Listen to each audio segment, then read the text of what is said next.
तो जैसा कि हमने पिछले एपिसोड में देखा था, जो युहाओ की टीम होती है वो उस असेसमेंट के फर्स्ट स्टेज के सभी राउंड्स में जीत जाते हैं, लेकिन उस राउंड में जो उनका अपोनेंट होता है वो ट्विंस होती हैं, जिनकी मार्शल सोल्स आपस में जुड़ी हुई होती हैं, जिसके कारण इनकी सोल फ्यूजन स्किल काफी स्ट्रांग होती है। अब इसी चीज को देखते हुए जो युहाओ और यहाँ वांगडोंग होते हैं वो सोचते हैं कि हमें 3 मंथ्स हो गए हैं आपस में रहते हुए, क्यों ना हम एक दूसरे के मार्शल सोल्स को फ्यूज करके देखें कि ये एक दूसरे से मर्ज करते हैं कि नहीं। अब एपिसोड शुरू होता है और हम देखते हैं कि ये दोनों अपने मार्शल सोल्स को मर्ज कर देते हैं ताकि ये देख पाए इनके पास मार्शल सोल की फ्यूजन स्किल्स है या नहीं। अब जैसे ही इन दोनों के मार्शल सोल्स मिलते हैं, हम देखते हैं कि युहाओ के सबकॉन्शियस माइंड में स्काई क्रैपर जाग जाता है, जो युहाओ को बताता है कि तुम काफी लकी हो, क्योंकि मैंने कभी नहीं सोचा था कि तुम्हारी ये जो मार्शल सोल है वो किसी के साथ भी मर्ज कर पाएगी। जिसपे यहाँ युहाओ को समझ में नहीं आ रहा होता है कि ये स्काई क्रैपर क्या कह रहा है। तो स्काई क्रैपर उसे एक टपली मारते हुए समझाता है कि तुम्हारी जो मार्शल सोल है वो उसके साथ परफेक्टली मैच हो रही है, और आगे वो ऐसा खुलासा करता है जिसे सुनकर यहाँ युहाओ को भी यकीन नहीं आता, और वो ये होता है कि इन दोनों के पास 3 मार्शल सोल्स की फ्यूजन है। मतलब युहाओ के पास भी यहाँ पे 3 मार्शल सोल्स हैं और वांगडोंग के पास भी 3 मार्शल सोल्स हैं। जिसपे युहाओ स्काई क्रैपर से पूछता है कि मेरे पास तो अभी 2 ही मार्शल सोल हैं और मेरी जो दूसरी मार्शल सोल है वो अभी तक फाइनलाइज भी नहीं हुई और अच्छी तरह से वो इम्प्रूव भी नहीं हुई।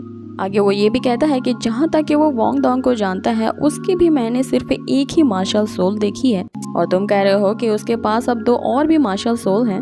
जिसपे स्काई क्रैपर उसे बताता है कि हो सकता है कि उसने तुम्हें अभी तक अपनी सिर्फ एक ही मार्शल सोल दिखाई हो और अपनी 2 मार्शल सोल उसने अब तक तुमसे छिपा के रखी हो। और आगे वो स्काई क्रैपर बताता है, और रही बात तुम्हारे सेकंड मार्शल सोल की, तो वो तो आइस एट्रीब्यूट है जो कि पूरी तरह से कंफर्म्ड है, लेकिन अभी तुमने उसे अच्छी तरह से इम्प्रूव नहीं किया है। आगे वो बताता है कि तुम्हारी 3rd मार्शल सोल भी है। अभी हमें सबसे पहले एपिसोड के बारे में बताते हुए कहता है कि जब सबसे पहले वो skyscraper as a first wisdom soul ring के तौर पे युहाओ के साथ मर्ज होने वाला होता है कि तभी वो मॉन्स्टर उसे रोकते हुए यहाँ युहाओ की जो सबकॉन्शियस माइंड होती है उसे तोड़ते हुए अंदर आ जाता है, और वो चाहता था कि वो युहाओ की फर्स्ट सोल रिंग बने, लेकिन स्काई क्रैपर ने पहले ही युहाओ के सबकॉन्शियस माइंड को कंट्रोल कर लिया था। इसलिए उस मॉन्स्टर ने, जिसके पास मार्शल सोल की भी क्वालिटीज थी, वो कहीं न कहीं युहाओ की स्पिरिट सी में अपने आप को एडजस्ट कर लेता है और उसकी 3rd मार्शल सोल बन जाता है, जिसके बारे में स्काई क्रैपर को अभी अभी पता चला है। अब इस बात को जानते हुए युहाओ कहने लगता है कि पूरी सोल लैंड की हिस्ट्री में सिर्फ कुछ ही ऐसे सोल मास्टर हुए हैं जिनके पास 3 मार्शल सोल हैं, लेकिन ये बहुत ही रेयर कॉन्सिडेंस है कि उसकी ये जो 3 मार्शल सोल है और जिसके साथ वो अपने मार्शल सोल को मर्ज करने की कोशिश कर रहा है, उसके पास भी 3 मार्शल सोल है। तो ये तो किसी रेयर मिरेकल से कम नहीं। आगे स्काई क्रैपर उसे ये बताता हुआ वहाँ से चला जाता है कि तुम्हें अपनी कल्टीवेशन की जो स्पीड है उसे इंक्रीज करनी होगी, क्योंकि तुम्हें अब अपने आइस एट्रीब्यूट वाले मार्शल सोल को इम्प्रूव करना है जो अभी तक जागा नहीं है। सो कॉन्सेंट्रेट करो और अपनी ट्रेनिंग पे फोकस करो, और तुम्हारी मैं मदद करूंगा तुम्हारी कल्टीवेशन लेवल की स्पीड को इंक्रीज करने में। आगे यहाँ युहाओ की आंखें खुलती है जो अपने सामने वांगडोंग को देखता है, और देखते ही देखते वो सारा कमरा आइस से भर जाता है, क्योंकि अब तक वो अपने सोल फ्यूजन स्किल की प्रैक्टिस कर रहे होते हैं और ये प्रैक्टिस करते करते रात से सुबह हो जाती है। अब अलार्म क्लॉक बजता है जो ठंड से कपकपाते हुए उन्हें टाइम बताता है। इधर हम देखते हैं कि युहाओ की आइस एट्रीब्यूट के कारण उनके चारों तरफ एक आइस शील्ड बन जाता है, जो जैसे ही टूटता है यहाँ वांगडोंग की आंखें भी खुल जाती है, जो अपने सामने युहाओ को देख के थोड़ा शर्मा जाती है। लेकिन जब वो देखती है कि उसे काफी लेट हो गया है स्कूल जाने में, तो वो तुरंत ही चिल्लाते हुए सीधे स्कूल की तरफ चली जाती है, ये कहते हुए कि हमें लेट हो गया है। इधर युहाओ भी जाता है जो उसके पीछे यही लाइन कहते हुए चला जाता है। अब हमें क्लास का सीन दिखाया जाता है जहाँ प्रोफेसर जाओ सबको बता रही होती हैं कि वो उस असेसमेंट के फर्स्ट राउंड में क्लास 1 के सारे स्टूडेंट पास आउट हो चुके हैं। अब ये सुन के सारे के सारे होटिंग करने लगते हैं। आगे प्रोफेसर उन्हें बताती हैं कि हमारे इस क्लास 1 के 22 ग्रुप में से केवल 14 टीम्स को एडवांस में ही सेकंड स्टेज के लिए सिलेक्ट किया गया है। अब ये जो सेकंड राउंड होगा वो एलिमिनेशन का राउंड होगा और इसमें तुम लोगों को अपनी स्ट्रेंथ दिखानी होगी। और सबसे पहला एलिमिनेशन राउंड उन 6 टीमों के बीच होगा जिनका पूरे इस कंपटीशन में सबसे अच्छा विनिंग स्कोर रहा है। अब चूंकि इनके क्लास में जो युहाओ की टीम होती है उसने सबसे अच्छा परफॉर्म किया होता है और यही वो एलिमिनेटिंग राउंड में जाने वाले थे, इसलिए मैडम ये अनाउंस करते हुए कहती हैं कि इन लोगों के लिए मैंने एक रिवॉर्ड सोचा था, लेकिन अनफॉर्चुनेटली ये दोनों लेट आए हैं क्लास में, इसलिए तुम दोनों अब एकेडमी का पूरा चक्कर लगाओ जब तक कि बेल रिंग नहीं हो जाती। लेकिन याद रहे उन चक्कर को लगाते हुए तुम्हें ये आयरन की जो कॉस्ट्यूम है वो पहननी होगी। अब पीछे से इनका क्लास शुरू हो जाता है और बेचारे यूहा और वांगडोंग वहाँ से चले जाते हैं अपने उस आयरन आर्मर को पहनते हुए पूरी एकेडमी का राउंड लगाने। इधर यूहा पूरी तरह से एग्जॉस्ट हो चुका होता है, तभी बेल रिंग होती है और वहाँ पे जाओ जाओ आती है। यहाँ यूहा उससे पूछता है कि प्रोफेसर ने कुछ और एलिमिनेशन राउंड के बारे में बताया है कि नहीं, जिसपे वो बताती है कि एलिमिनेशन राउंड में जो हमारे ओपोनेंट्स होने वाले हैं वो काफी ज्यादा स्ट्रांग है, क्योंकि उन 5 टीमों में से जो 3 सोल मास्टर्स हैं उनकी 3 सोल रिंग्स हैं। अब जिसकी भी 3 सोल रिंग्स रहती हैं उसे सोल ऑनर का खिताब दिया जाता है। आगे वो बड़ी ही नाउम्मीदी के साथ कहती है कि हमारे लिए इस चैंपियनशिप में तो 5th प्लेस की रैंक लाना भी मुश्किल लग रहा है, जिसपे यूहा उसे मोटिवेशन देने के लिए बहुत ही अच्छी बात कहता है कि ये जो बैटल हो रही है वो सोल मास्टर्स के बीच हो रही है, ना कि उनके सोल पावर लेवल की। और अगर ऐसी ही बात होती तो हमें फाइट करने की जरूरत ही नहीं होती कि जैसे ही दोनों टीम्स अपने अपने पावर लेवल को अनाउंस करते, जिनकी पावर लेवल ज्यादा है वो विनर हो जाते। इसीलिए हमें अपने आप पे विश्वास रखना होगा और हमारा गोल 4th रैंक या 5th रैंक लाने का नहीं है, हमें इस चैंपियनशिप को जीतना है और नंबर 1 की पोजीशन पे आना है। अब यहाँ सीन कट होता है, हमें अगला सीन दिखाया जाता है जहाँ बारात हो चुकी होती है और ये दोनों अपने डॉर्म में वापस जा रहे थे।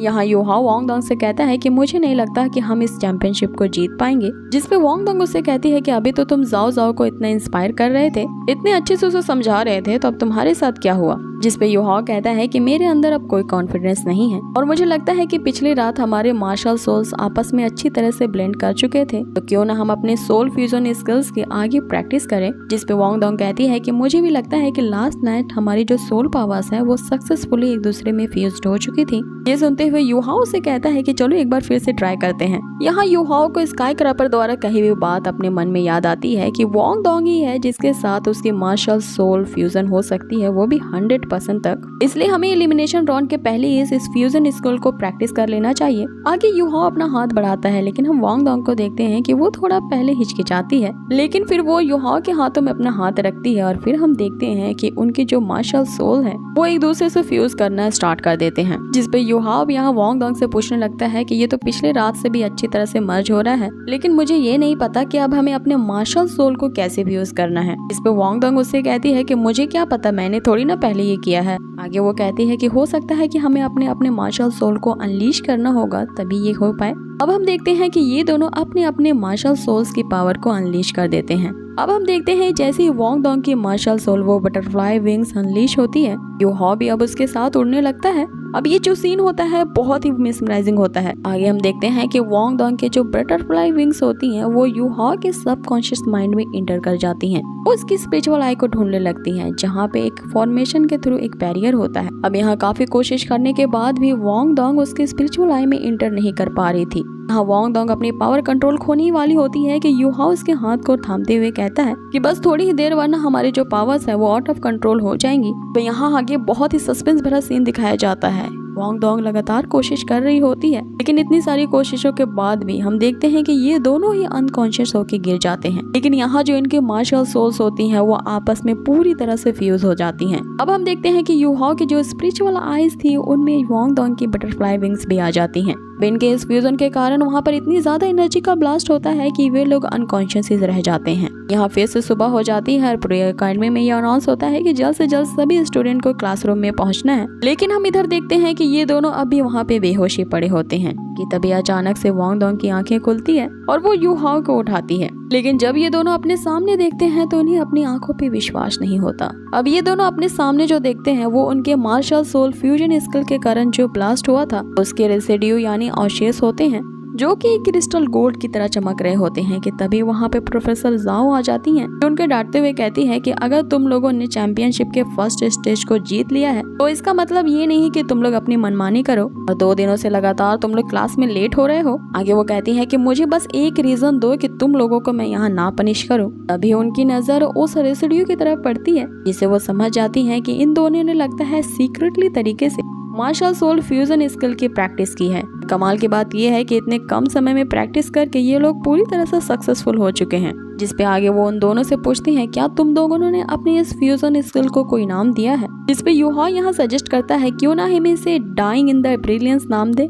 जिसपे वांग डोंग कहती है कि नहीं, इसे हमें रोड ऑफ गोल्ड कहना चाहिए। आगे यहाँ सीन कट होता है और हमें एलिमिनेशन राउंड का सीन दिखाया जाता है, जहाँ पे टीचर उस एरिना में दोनों ओपोनेंट टीम का इंट्रोडक्शन करवाती है। एक तरफ क्लास 1 और ग्रेड 1 की यूहाओ की टीम होती है, दूसरी तरफ क्लास 1 लेकिन ग्रेड 9 की ही निंगतियान की टीम होती है। अब ये लोग एरिना में इंटर करते हैं, जहाँ जाओ जाओ उन दोनों से पूछ रही होती है कि आखिर तुम लोग क्लास के लिए फिर से लेट कैसे हो गए, क्योंकि प्रोफेसर जाओ जो थी वो बहुत ज्यादा तुम लोगों पे गुस्सा हो रही थी। इस पे वांग डोंग उसे चुप कराते हुए कहती है कि इस तरह की एम्बैरेसमेंट वाली बातें यहाँ पे मत करो। आगे हम उनकी ओपोनेंट टीम को देखते हैं, जिसमें कमाल की लड़कियां होती हैं और वो एकदम स्टाइल के साथ उस एरिना में इंटर होती हैं। अब ये दोनों टीम एक दूसरे के आमने सामने आते हैं। इधर जो मिस जाओ होती हैं वो इन्हें देख रही होती है कि तभी उस ग्रेड 9 की क्लास टीचर उनके पास आती हैं, जो अपने स्टूडेंट्स की यहाँ तारीफें करने लगती हैं। साथ ही वो यहाँ मिस प्रोफेसर जाओ को ये ताना भी देती हैं कि मैंने सुना है कि आपके जो क्लास 1 के स्टूडेंट्स हैं उनमें सिर्फ एक ही टीम ही है जो इस कंपटीशन में आई है।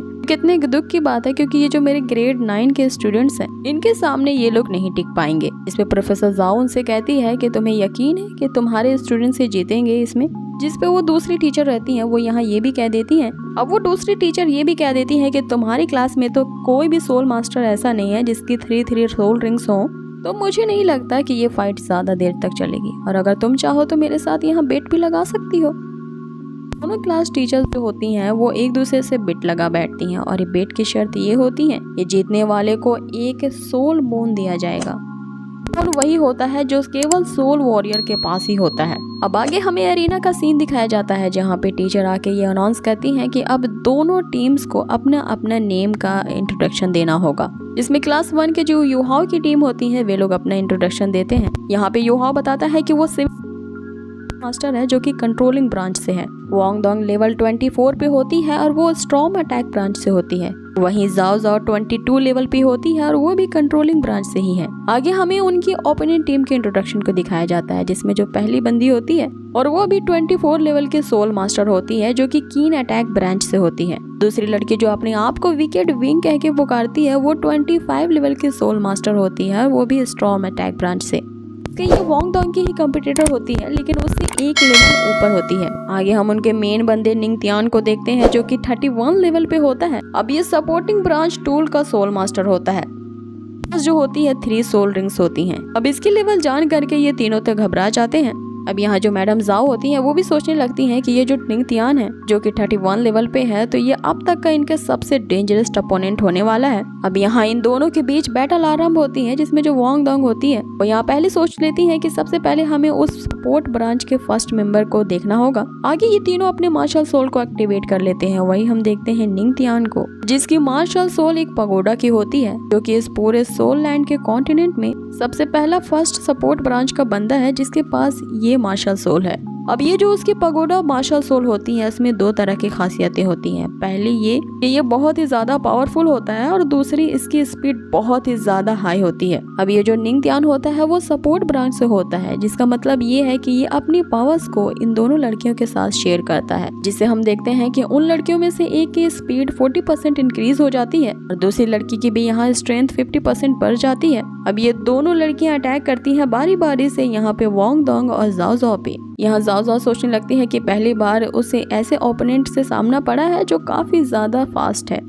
फर्स्ट ओपोनेंट यून होती है, उसकी खुद की मार्शल सोल एक फायर बर्ड की होती है।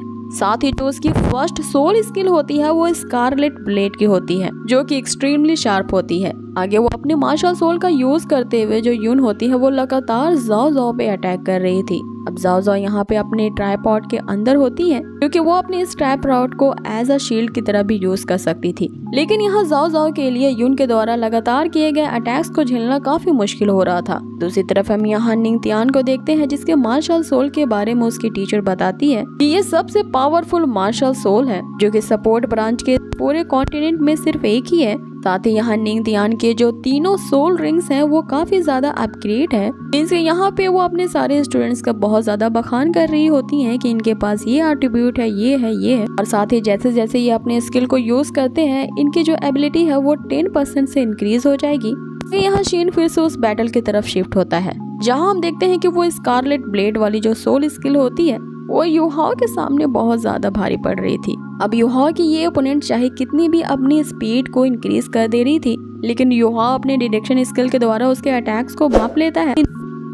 के बीच कांटे की टक्कर को देखते हैं। अब यहाँ इनके बीच ये जो बैटल होती है वो बहुत होती है, लेकिन अनफॉर्चुनेटली हमारा ये जो एपिसोड होता है वो यहीं पे समाप्त होता है। सो गाइज, मुझे कमेंट बॉक्स में जरूर बताएं कि आप लोगों को ये आज का एपिसोड कैसा लगा और मेरी ये एक्सप्लेनेशन आपको कैसी लग रही है, ये भी जरूर बताएं। साथ ही आपके मूल्यवान सजेशन का मुझे हमेशा वेट रहता है। सो इसी तरह ढेर सारे अच्छे कमेंट्स और लाइक के साथ मुझे बहुत मोटिवेट करते रहे। मिलते हैं बहुत ही जल्द इसके नेक्स्ट पार्ट में।